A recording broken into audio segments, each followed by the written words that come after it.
Okay, so we have a little change of plans, changing things up a little bit. Instead of continuing with lesson 18, when I looked at lesson 18, I realized it assumed you remembered a lot from elementary school. So I wanted to take a time out from the module and do a little 5th grade flashback to see what you, God bless you, to see what you remembered, and to review. And concept 3, I don't think you've ever learned. So concept 3 I'm going to teach to you. And then tomorrow and Thursday we'll have review centers, and I'm probably going to push the module 2 assessment to Tuesday. We'll see how things go, okay? So let's start by reviewing factor trees and prime factorization. Well, we've been talking about factors a lot already, okay? Factor is a number that goes into another number. A factor times a factor gives us the product, correct? What is a prime number? Who remembers that from elementary school? Who's smarter than a 5th grader? Number that doesn't have anything. The only factors of a prime number are 1 and itself, okay? So what we're going to do is take a number and keep breaking it apart, finding all the factors until we have only the prime factors listed. So here's an example on your paper, 36. So what are any 2 factors of 36? Yes, good, thank you. Let's go with 3 and 12. So like a tree, we extend our branches down, 3 and 12. Since 3 is a prime number, we circled it because there are no new factors. But 12 has factors of 2 and 6. 2 is a prime number, so it was circled. But 6 has more factors, 2 and 3.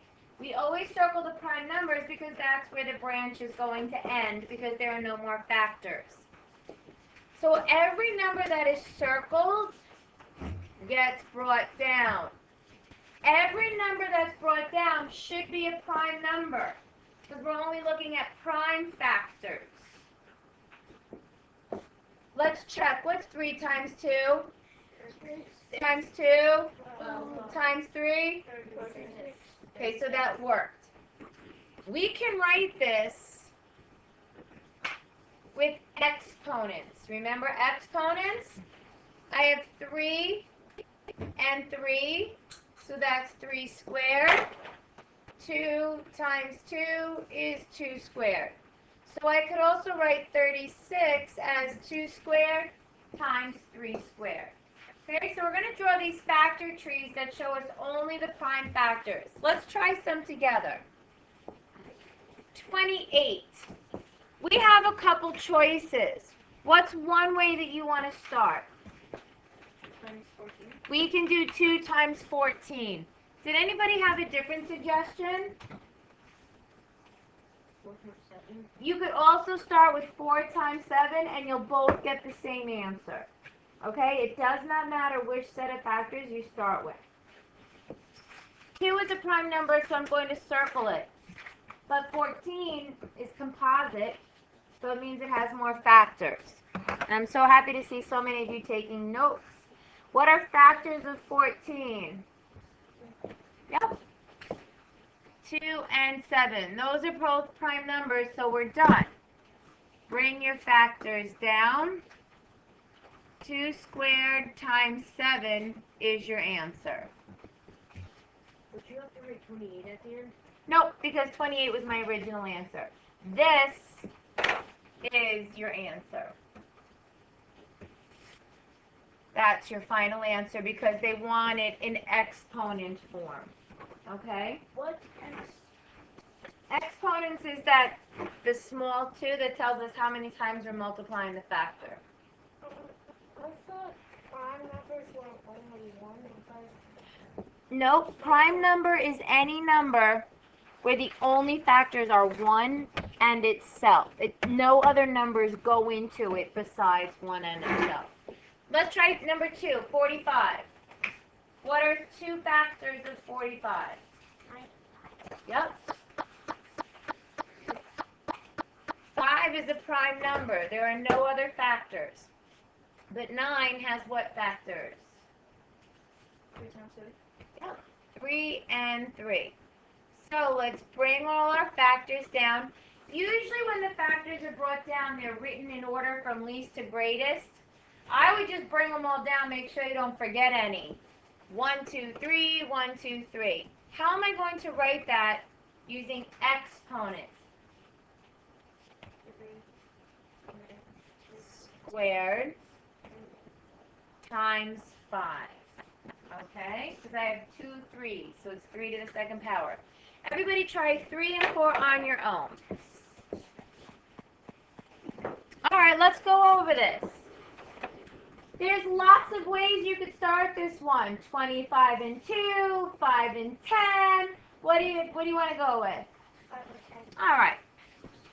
5 and 10. 5's a prime number. 2 and 5. I bring down my prime numbers. And then I rewrite it with an exponent, and that's the answer. 72 is 8 times 9. Neither one is a prime number. So I have to keep my tree going and make more branches.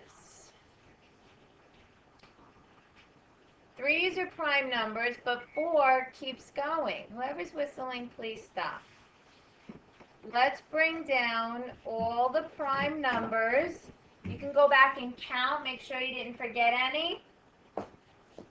I had 3 2s and 2 3s.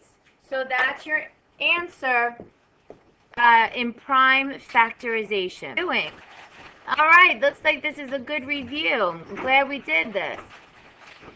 Okay, now, GCF. How many of you have heard of GCF? Absolutely. We all know what factors of a number are. So now we're going to take 2 numbers and find a factor that they have in common. We want the biggest factor that they have in common. This all sounds familiar? Yes. Good. 4th grade, you've done this. I remember teaching this when I was in 4th grade. All right. Over there. So now, this is actually something new for me. I haven't really seen it done this way. I've used factor trees before, so you get it down to prime factorization. So here, God bless you, the prime factorization of 30. Okay, so we have 2 times 3 times 5. That's the prime factorization of 30. This is the example on your notes. The prime factorization of 50 is 2 times 5 times 5. What we're going to do is take those factors and fill them into the Venn diagram. Okay? So the left circle is the factors of 30. The blue circle on the right is factors of 50. What do they have in common and what is different? Well, here is a 3. Is there a 3 in 50? No, so it went over here. Well, look at here. Looky. I've got a 2 and a 2. So that 2 goes right there in the middle. I have a 5 and a 5. So that 5 goes in the middle. But this 5 is left over. It doesn't have a match. So it goes over here. You have to have even partners, okay? That's why 1 5 went in the middle, 1 5 went on the other circle. Now we're going to look at the factors that they have in common, which are 2 and 5. So 2 times 5 is 10. So our greatest common factor is 10.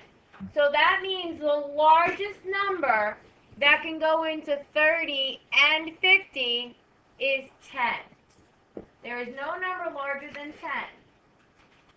What do you notice about the greatest common factor when comparing it to the 2 original numbers? The greatest common factor is what compared to the original numbers? In the tens. It is, but that's not the answer I'm looking for. Well, yes, but there are factors. That's why it's greatest common factor. Is the greatest common factor going to be less than or greater than the original numbers? Less than because it goes into it. Yes, it's always going to be less than. All right, let's take a look at this second example. 30, whoops.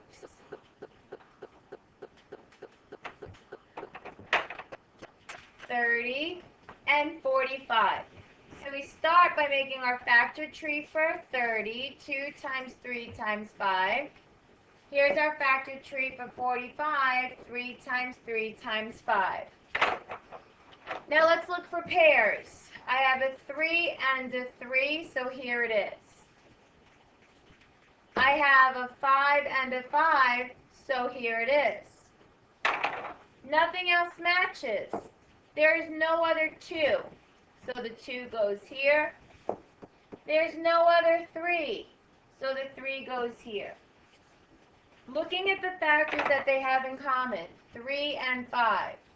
3 times 5 is 15, so the greatest common factor is 15.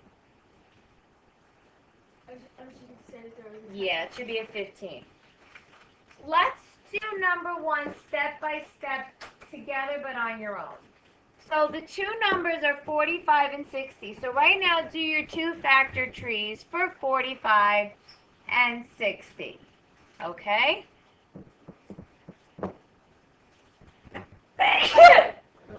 Thank you. Excuse me.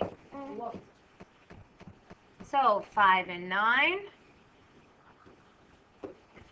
3 and 3. And use 10 and 6.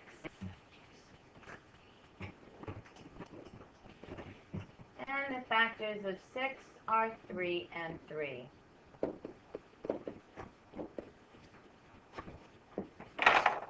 All right.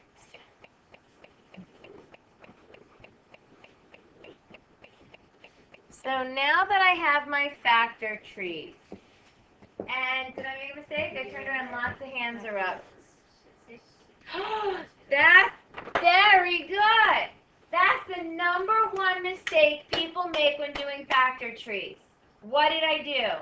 It's the number one mistake that people make, even your teacher who's having a horrible, rotten, terrible, no good, very bad day.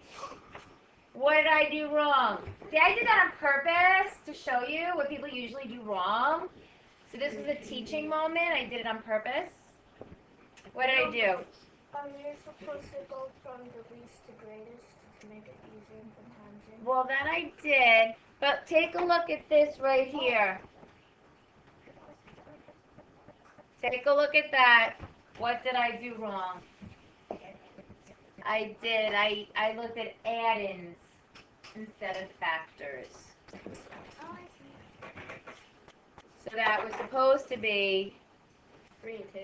2 and 3, which means that's a 2. Okay. Teacher always panics when she turns around and sees that many hands up. Either I did something wrong or everybody's really confused. All right. Any questions on the factor trees and the prime factors? Instead of doing 5 and 9, I did 15 and 3. And you should have still gotten the same thing, right? Oh, yep. You can start it using any factors you want. That's a good question.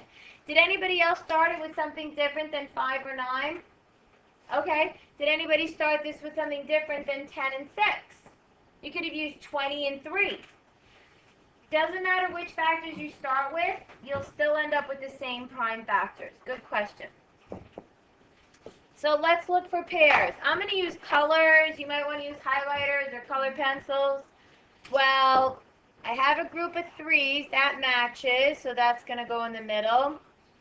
And my 5s match, so that goes in the middle. This 3 doesn't have anybody. That 2 and that 2 doesn't have anybody. You have to have one from each side to match. Another good question. They have to have a partner with the other number. Okay? So the numbers that they have in common, 3 times 5. So the greatest common factor is 15. I'm going to have you try the next one completely on your own. All right, let's take a look. So 42, 6 and 7, 2 and 3. Any questions on the factor tree for 42? 70, 7 and 10, 2 and 5. Make sure you don't do 5 times 5. So here's my circle for 42. Here's my circle for 70. I have a 2 and a 2. A 7 and a 7, one from each side. And then a 3 and a 5. So what they have in common is 2 times 7. So the greatest common factor is 14. Yes. What is that? Don't put it like that or like 3, the 2 times. That's okay. That's okay. I'm not going to take off points if you don't write them in order from least to greatest. If it's easier for you to just drop it straight down, that's a good strategy too to make sure that you don't forget any. Okay? All right, we're on a roll. This is great. You are smarter than a 5th grader. Oh my god. It's a good thing since you're in 6th grade. All right. This is something I don't think that you learned in 5th grade. Okay? In fact, this was brand new to the 6th grade curriculum last year. But please stop. But when I looked at lesson 18, it assumed you already knew how to do this. So I didn't want to move on with 18 until I felt that you understand it. I wanted to teach it first. All right, if you look past all the parentheses and you look past the lines, we have groups of numbers that are just a group of addends. Okay, yes? Yeah. Groups of addends. What they want you to do is to rewrite them using greatest common factor and what's known as the distributive property. This is something we're going to keep working on too, but it's quite simple. First thing you're going to do is look at the two numbers. We'll look at example number 1. 24 plus 16. What is the greatest common factor of 24 and 16? Most of these you could probably do mentally. If you can't do it mentally, use the strategy that we just used, the two tree diagrams, the Venn diagrams. But what's the greatest common factor of 24 and 16? Everybody? 4. So I just wrote that in parentheses next to it as a reminder. Yes, it would. Yes, it would. The greatest common factor most definitely would be 8. So fix that on your paper.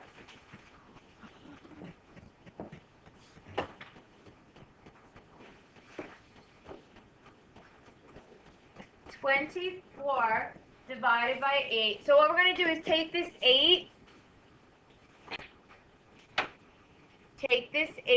and write it on the line outside of the parentheses. Now let's look at the first number, 24. What's 24 divided by 8? Telling you, I'm having a rotten day. Yes, 3. What's 16 divided by 8? 2. And that's your answer. 8, open parentheses, 3 plus 2, close parentheses. Now, what does that mean? Before we go on and keep practicing, let's think about what that means, why we just did that. What operations do parentheses represent? When you see parentheses, you're going to add, subtract, multiply, or divide. What do parentheses mean? Yes, very good. Parentheses, whenever you see parentheses, so if you see 2, parentheses 3, parentheses means to multiply. So 2 times 3 is 6. So that's what that means. When you see parentheses, you are going to multiply. So let's see, the answer that we just came up with was this. What's 3 plus 2? What's 8 times 5? 40. What's 24 plus 16? 40. Means the same thing. Another way that you could do this, 8, 3 plus 2, is to take the 8 and multiply it by everything inside the parentheses. What's 8 times 3? 4. What's 8 times 2? 16. Isn't that our original problem? Okay? So what we're doing is this backwards. Let's do number 2 together. 25 plus 15. What's the greatest common factor of 25 and 15? So put that off to the side as a reminder to help you. Now 5 goes outside your parentheses. What's 25 divided by 5? 5. What's 15 divided by 5? 3. That's it. You're done. That's it. Let's try one more. 35 plus 28.